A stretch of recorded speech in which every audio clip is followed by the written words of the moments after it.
asked from the governors, when asked from the local communities, we are ready to respond, and we are going to be ready for the first little minutes and hours following Florence's impact. Thank you. Sir, thank you very much. Lita Baldour, Associated Press. Hi. A couple questions.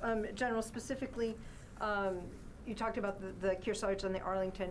About how soon do you estimate those two ships will actually be able to get to the affected area, considering the slow pace of the storm? And I have another question. Go ahead. Yeah, so quite literally, they are dependent on the storm's track. So they are literally following the storm in. So as the storm progresses, they progress in. So they are dependent on the weather conditions to clear to be able to come in. And that's why we're not singularly responsible, looking at them for the responsibility to come from the sea, but we have surrounded it from the land as well, so we can take it before the storm gets there. The aircraft that we have and the vertical lift that we have coming from the south, from the west, and from the north, we'll be able to access it. And then as the storm clears, we'll be able to get the Kearsarge and Arlington in. And then, so secondly, what do you see as the biggest challenge as you look at sort of the scope of the storm? And specifically, one of the issues that has come up in previous storms and other disasters is this DOD waiting for states to ask for something that the military knows they should be asking for, and they're not asking for it yet, or asking for it quickly enough. How are you addressing what has been sort of a perpetual problem? Well, first I'll say Secretary Mattis's guidance to me is clear. We are anticipating the needs. We are moving forward under our own authorities to be able to respond as soon as that request is made, so that we don't longer have to generate a force once that request is made, but that force is immediately available. And as we look into this storm and working closely with Brock Long, as he looks at what he thinks his biggest challenges are going to be, in the immediate aftermath of the storm's landing, we think the search and rescue, the vertical lift, and the ability to bring in those helicopters is going to be a key asset. And again, in close coordination with Administrator Brock Long. I think the search and rescue is going to be search and rescue is going to be the biggest challenge. Is that particularly like along the water's edge, or is that? I think because of as we see the storm coming in, even though it's degraded to a Cat 2, we see because of the length of time it's going to be on the coast and the heavy rainfall that'll happen, we do think the flooding, the storm surge combination together will be a very difficult challenge to overcome. And so the search and rescue is probably the first and foremost response that we'd be looking at, but it's not the only response we're looking at. It's just that temporally will be incredibly important to have those assets available, not on a generation in 24 hours, but immediately available. And that's why under Secretary Mattis's authority, we were able to push those forward and have them ready for immediate response. Okay. Tara Cott, Military Times. Thank you. Between all the air, land, and sea assets you have in place, about how many personnel total are involved in this response? Yes, a good question. At this moment, it's a rapidly changing number, but at this moment we have approximately 7,000 personnel. Of that, just over 4,000 is National Guard and about 3,000 active duty. That number will change and fluctuate drastically over the upcoming hours, and we will be able to keep you informed as that number goes through our press releases. Okay, and then where does the money come from for this response? Is there a specific emergency response bucket that you're pulling from, or where does it come from? Go ahead. So the Stafford Act is the legislation that provides the Department of Homeland Security with disaster relief funds. So federal support for federal missions supporting state and locals in an emergency like this are paid via Stafford Act. And then just the last one, looking at this tremendous kind of pre-positioned response, you can't help but think of Puerto Rico last year, where it took days for ships to start together, and realizing as Lita got to, the part of that was the knowledge of having to ask for it. What sort of lessons have been learned as far as being able to respond and help American citizens? So we did a detailed lesson learned process, as we do post any significant event in the Department of Defense. And what we got out of that assessment is we have processes in place, for example, to develop a common operational picture that we share with all DoD entities and with our federal partners. We have a common asking picture, which is the requests that we are getting or believe that we will be getting from other partners. And then we have a common tasking picture. So we understand what assets from what entity within the department are being sent to support the response to the storm. We've had that in place. We've made some significant improvements to that just based on those 3 storms that were overlapping, literally creating a level of intensity and depletion of resources that really was unprecedented. General, did you? I would just say the close collaboration that we have established between FEMA, between the governors, is allowing us to populate those databases, so we fully understand the requirements and needs. Even the formal processing has been completed. I think the relationship we have right now, as strong as it's ever been between the federal forces, the local, state forces, and of course FEMA, and under the Administrator Brock Long. Louis Martinez, ABC. Hi. Question about prepositioning. I believe during Hurricane Irma, which was, I think, in Florida, you had prepositioned a lot of assets outside the storm area, but then later on they weren't needed at all because the state assets could handle it. As with this storm, do you foresee that the Guard that will be able to handle SAR immediately after the storm and may not even require your assets? Well, I'll say all the local National Guard is well postured to respond to the search and rescue requirement. The magnitude of this storm may exceed their capability, and if it does, we want to make sure that we are postured and ready to respond at a moment to do that. So if we end up with this force that we have that is not needed because either the storm does not have the impact that we think it might, or the local responder and the National Guard under the governor's authorities can handle it, then that is just fine, and we have met our mission. Also, with Hurricane Maria in Puerto Rico, obviously the electrical grid was impacted in a huge way. There have already been predictions that maybe 3/4 of some of these states may lose power for weeks. What kind of a role can you play in that? I mean, specifically the Army Corps of Engineers, I think they were the lead with Puerto Rico afterwards. What can you do with helping them in this immediate effort? So just as you mentioned, the Army Corps of Engineers will be very deep in that regard. What we are trying to do is synchronize that effort, and so we work closely with the Corps of Engineers, with FEMA, with the local authorities, so that we can anticipate those. And the staging areas we have right now, for example, are full of the generators that you mentioned, so that we can be able to respond and push those forward. So it's it's that collaboration, it's a close working, it's bringing all of the elements to the Department of Defense to bear against this challenging problem set. I would just note that one of the benefits that you get from a disaster on the mainland where you've got multiple contiguous states is there's a tremendous amount of proximity that states will provide in their emergency management assistance compacts.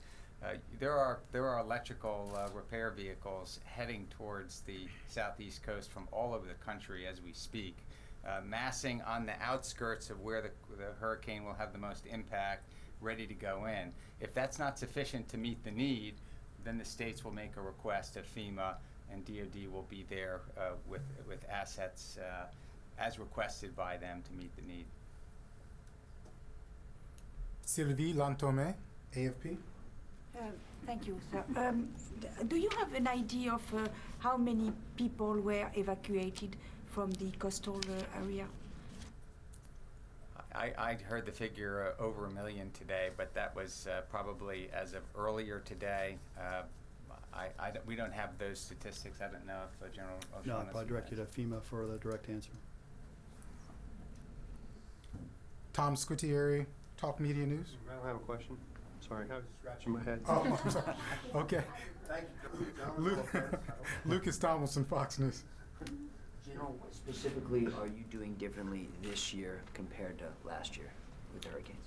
Right. I think, as was mentioned, we take the lessons learned from last year. Although it was a phenomenal, robust response, we can always learn from that. And so I think the anticipation, the coordination ahead of time, the collaboration of really understanding what are those requests going to be, and in a manner that will allow us to predictively pre-position our forces, has set us up for success for Florence. There's nothing specifically that you're doing differently this year then? There's multiple things that we're doing different with respect to how we're quantifying those requests and how we're able to respond to them in the sense of how we're processing it, so that we can do so quicker. But it's not one thing that drives that, it's the multiple things that we're doing in order to drive that time from request to actual response and action. I think is going to set us up for success from this event. Carla Babb, Voice of America. Thank you. 2 questions instead of a question and a follow-up, if that's okay. So first, we've learned about some of the ships that have been sorted out. What other equipment has been moved out of the area, planes and other things, and about how much has that cost to move those, that equipment out for the military? And then my second question is on the search and rescue timing. Every time that there's a hurricane, especially in the Carolinas, there are people in the Outer Banks that do not like to leave because there's only one road, and they feel like if they stay, then they don't have to worry about taking days to get back. Can you tell us how long you anticipate it will take to get to people if they get into a dire situation? Yeah, first let me start by all of the individuals and the citizens should listen to their local government and follow the appropriate guidance that they've been given with respect to evacuations. This particular storm, I think, is going to be challenging in regard to what you mentioned. Because of the slow-moving nature of the storm, it could very well stay with high winds, inclement weather for a long period of time, which is going to mean that any rescue effort is going to take time. And so we still have the limitations that we have of operating within those weather environments are going to preclude us from necessarily coming in the hours immediately after the storm hits. And so, again, I would really highlight the need, based on the nature of this particular storm, to really heed the evacuation recommendations. With respect to Potentially days, sir. I think it's hard, it's weather dependent, so it's unfortunately that part's out of our control. What I can tell you is as soon as the weather allows us to, we will be able to respond very quickly. With respect to the movement of the force, of course we have to move the force to preserve the force, so while there may be costs associated with that, it is obviously prudent for us in order to do so. I don't have an exact cost of what that is, but we can give you a follow-up answer on that, but obviously it's prudent for us to move it as opposed to have it damaged by the storm. Tom Bowman, NPR. Now, the Marines apparently have decided to stay at Camp Lejeune, and they're going to be right in the middle of this storm surge. So are they part of the rescue effort, or they're going to have to find their own way out if things get really bad, number one? And number two, any sense of getting the hospital ship Comfort underway, or you just, and how long would that take if necessary? Yeah, so first, we have trust and confidence in our installation commanders and the decisions that they make relative to evacuation or non-evacuation. And so we have faith that is in fact the right decision to make, and we will stand by ready to support them. And on the positive side, because of their proximity and their great capability, that will also be part of the relief effort that we can bring to bear very quickly. It will help in the effort? They will help in the effort as well. And we're fully coordinating with them. We understand the capability and capacity that they have, and we're working with them to find when they are going to be able to be part of that response. I just add a note to that. All DoD installation commanders have what we call immediate response authorities. So if there are life-threatening circumstances in the vicinity, in the community that they are in, they have pre-authorization to provide direct support to that. A number of these installations also have mutual aid agreements with state and local authorities. So that just makes more clear, and they've done some pre-planning about the types of capabilities that they would provide, again, in circumstances where there are threats to the community.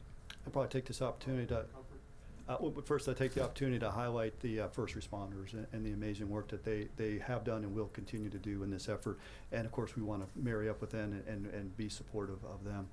Specific to your question on the Comfort, we've been in close coordination with both FEMA as well as the governors and the local state authorities. And at this point, we just don't think that capability is needed at this time based on the robust capability we have in the surrounding communities for medical support. Hope, and if you would, identify your outlet for us, please. Hope Suck with military.com. Tom actually took my question, but I guess I'll follow up on it, which is, so you've got a situation in Onslow County where the instruction of the civilian authorities and the military authorities is in direct contradiction, and there's a lot of angst coming out of that. I mean, in general, was that decision made by the base commander in collaboration or coordination with Northcom? And is there concern, kind of about the mixed messages where, the civilian authorities are saying to get out and the military is saying to stay? I would say first the decision was made at the installation level, and we support the decision of our local installation commanders. Jeff Schlogel, Task and Purpose. Thank you. General, can you say how many Marines are aboard the Kearsarge and the Arlington? Yeah, I can get to the specific numbers of the Marines that are on board, but essentially it's a light special MAGTF equivalent on board. So this is a robust capability and capacity, and it's going to be well suited, especially the MV-22s that have not only the vertical lift but a lot of capacity to bring on board. So this is robust capability and capacity that will come to bear if required. And again, following right in the footsteps of the storm coming in. Are all the pararescue units, are they all special operations? They're not all special operations. In fact, we have all of the services have contributed to the pararescue and rescue operators that are available for us. Thank you. Sure. Please state your name and outlet. Go ahead. Brian Everstein with Air Force Magazine. General, you mentioned the pararescue standing by at Moody, but there are some teams coming in from, I think, New York, California, and Alaska at Dover. Are they being forward deployed to any other locations? Are they standing by? And can you give me a sense of what other forces you have standing by outside of the immediate area? Right, I sure can. And one of the things that I would talk to is what we call our second echelon forces. And so what we're looking at is we have this immediate response capability that we know that we need, but we also want to balance that with not putting additional people at risk within the affected area. And so we've also put, besides those that we've talked about here, we've put people in what we call a PTDO, prepare to deploy order, normally at about a 24-hour string that we have them on to respond. And we have them all over the nation ready to respond with the full capability and capacity of the Department of Defense that will be able to be applied here. This is a bit of a microcosm of that in the sense that this is forces that we have that we are bringing forward.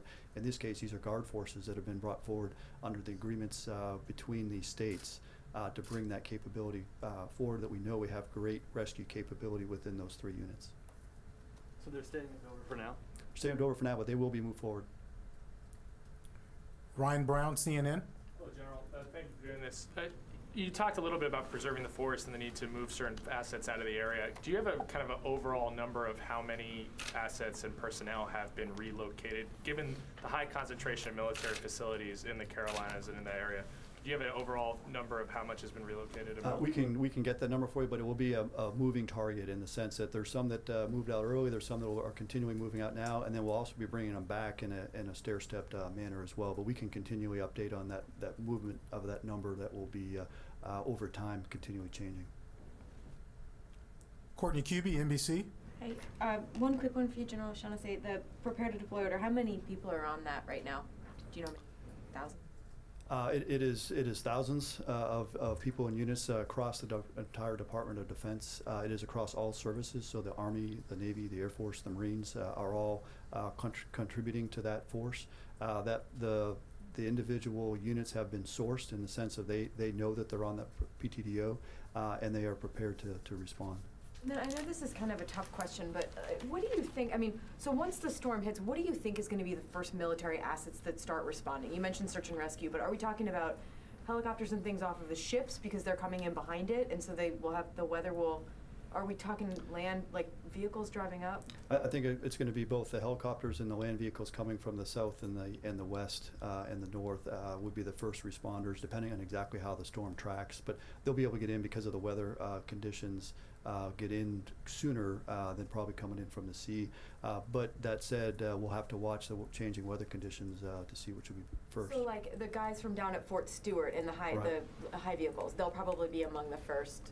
Right, and that we'll see. and these are not static. So the forces that we have, especially the vehicles that have the capability to operate within the high water, we are actually literally hour by hour looking to see where's the best position to push them forward. We want them absolutely as close as we can get without putting them at risk, because we don't want to lose them before we actually have an opportunity to use them. And then one more thing, in your opening statement you mentioned, or I'm sorry, forgive me, I'm not sure which one of the two of you said this, you mentioned that Secretary Mattis had pre-approved some actions for life-saving. What does that mean? Does that mean that the military could move forward without a governor's request for? No, the intent is at the installation, so at pick any of the installations, the commander there has relationships with the first responders in the surrounding community, and they also have capability and capacity within the installation, whether it be firemen, whether it be the ability to respond to an event.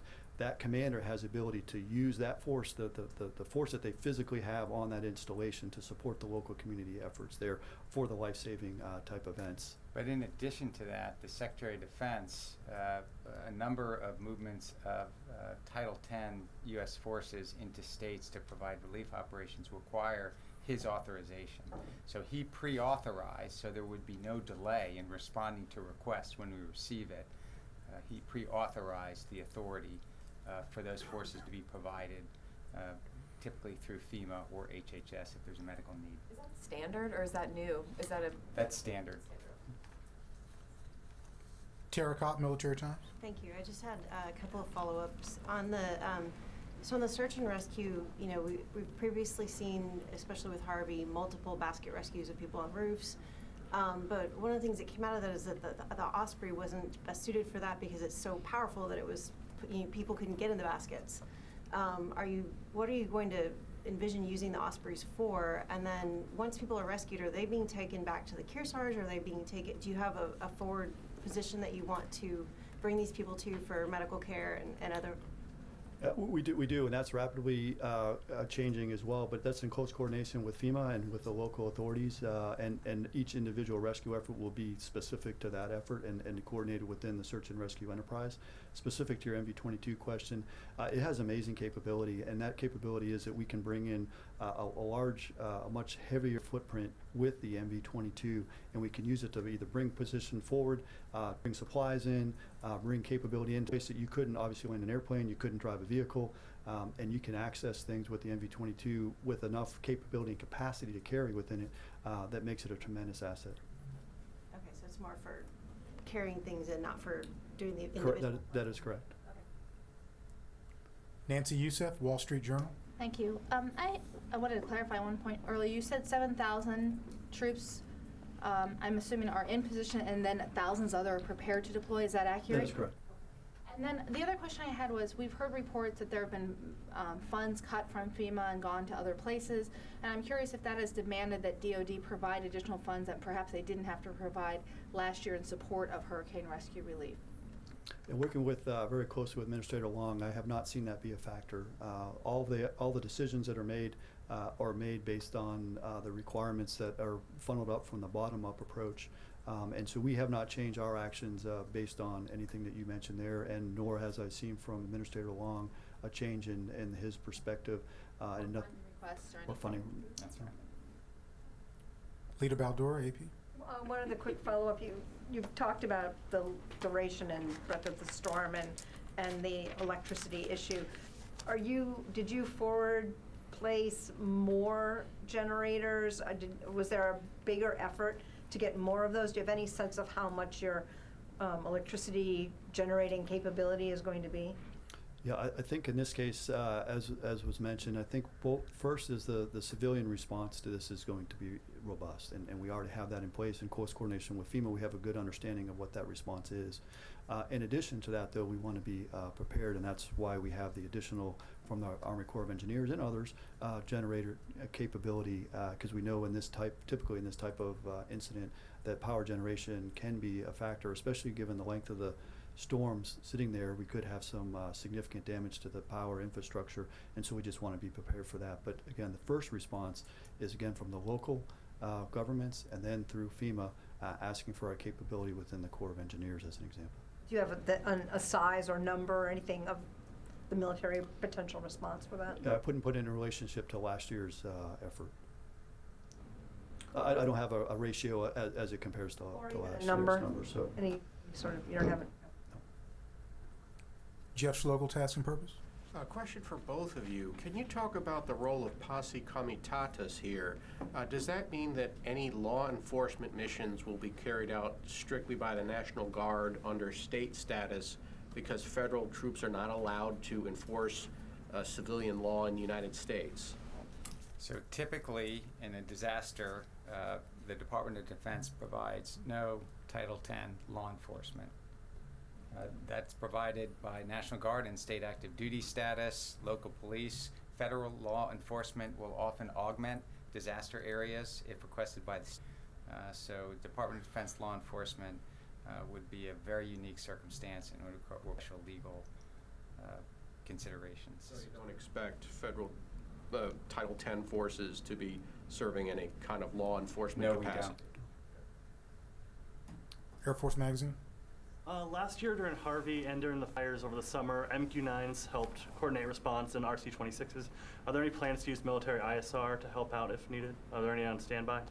So the National Geospatial Intelligence Agency is providing imagery to FEMA to support their assessment, particularly their during and post-storm assessment of the most affected areas, so they can direct their resources to the areas that need it most. It's also provided to the states, so they have that awareness as well. We have time for one more question. Lucas Tomlinson, Fox. I know Coast Guard doesn't fall under DOD any longer, but are you still the point man? Can you reach out to the Coast Guard assets if they're needed? Does that fall under your purview for a hurricane response? It does, and we do. In fact, yesterday I met with the Vice Commandant of the Coast Guard. We meet regularly, we talk regularly. We have this particular search and rescue effort is in collaboration with the Coast Guard. They bring robust capability and capacity, not only in vertical lift and in their helicopters, but also in their small boats and their ability to respond there. The beauty of the way we have this set up in this particular case is it's a collaborative effort, and so the Coast Guard is fully integrated in this with, in fact, as the lead federal agency for the search and rescue, of which we tie in all of our capability and capacity to augment the overall effort. So even though we may be from different departments, there is no daylight between us. But to be clear, we coordinate and integrate closely with the Coast Guard, but they are directed by the Department of Homeland Security in the disaster response context. Do you know how many assets they have in place already for the storm? Coast Guard assets? How many helicopters? I can't give you the exact number. I can tell you, as we've coordinated it out, though, in our efforts, they are actually completely integrated. In fact, some locations have both DOD and Coast Guard capacity on the same locations, and even our command and control that we're working together is linked with them. Speaking of planning, do you expect to do more briefings here in the coming days if necessary? If necessary. Yes, I think at large from the Department of Defense we'll determine based on the way the storm plays out the appropriate representatives. Can I ask a non-hurricane question? Since you're with NORTHCOM and we've had 2 incidents off of Alaska intercepting Russian bombers, were these missions part of this large Vostok exercise, or was this separate? And do you anticipate these missions occurring on the Russian side in the near future? Yeah, thanks for highlighting that. It's actually not under the NORTHCOM authority that we do that, but under NORAD. But I'm also the commander of NORAD as well. But these last few interceptors that we've done, we've been able to launch F-22s and our WACs to be able to intercept them as they are in and near our ADAs. Based on the larger exercise of Vostok, we don't see this as directly part of Vostok, although very much related to it in the overall efforts. We are fully maintaining that ability to respond, and one of the reasons I appreciate you bringing up this point is as we do all this hurricane prep, we are continuing to maintain our ability to defend the homeland. And even as we move forces up in order to get out of the hurricane's path, and as we apply force towards the hurricane recovery efforts, we will maintain that ability for the Homeland Defense and under both the NORTHCOM and NORAD. And so if we do have additional long-range aviation or RMA activity, then we will be able to respond to it with no drop in our ability to respond. I'm sorry, gentlemen, we have time just for your closing comments. We'll follow up with you, Ryan. Thank you. Again, I would just thank you all for your attention to this matter and your continuing to communicate to the American public, particularly those potentially affected areas, the importance of tracking the news in terms of the progression of the storm and following the instructions from their state and local and federal leaders who are providing information and guidance as how they can best protect their family and property. I think over the next few days and weeks, DOD will be a vital partner for state and local response efforts through FEMA. I want to do, again, thank and give praise to our first responders. We look forward to working closely with them. And then we have bases and installation in the storm's path, and our soldiers, sailors, airmen, Marines, Coast Guardsmen, and their families are part of these local communities, and therefore, and as such, we are part of the response. This is a no-fail mission for us. It's very personal for us, and we're capable, we're ready, and we're postured for success. Thank you very much. Gentlemen, thank you. Ladies and gentlemen, thank you for your time today.